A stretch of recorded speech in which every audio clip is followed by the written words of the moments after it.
ಕರ್ನಾಟಕ ರಾಜ್ಯ ರೈತ ಸಂಘ ವತಿಯಿಂದ ಮೈಸೂರಿನಲ್ಲಿಂದು 45ನೇ ರೈತ ಹುತಾತ್ಮರ ದಿನಾಚರಣೆ ಹಮ್ಮಿಕೊಳ್ಳಲಾಗಿತ್ತು.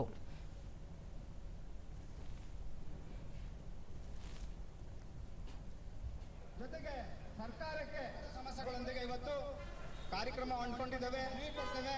ಆ ಮನವಿಯನ್ನ ಸ್ವೀಕರಿಸಿ ಅನ್ನದಾತರ ಹೋರಾಟಕ್ಕೆ, ರೈತ ವಿರೋಧಿ ಕೇಂದ್ರ ಸರ್ಕಾರಕ್ಕೆ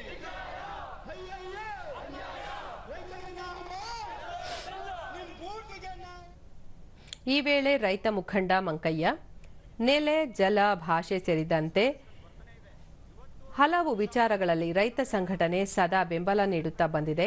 ರೈತ ಸಂಘಟನೆಗಳು ಜೊತೆಗೂಡಿ ರೈತರ ವಿವಿಧ ಬೇಡಿಕೆಗಳ ಈಡೇರಿಕೆಗಾಗಿ ಹೋರಾಟ ಮಾಡುತ್ತಿದೆ ಎಂದು ತಿಳಿಸಿದರು.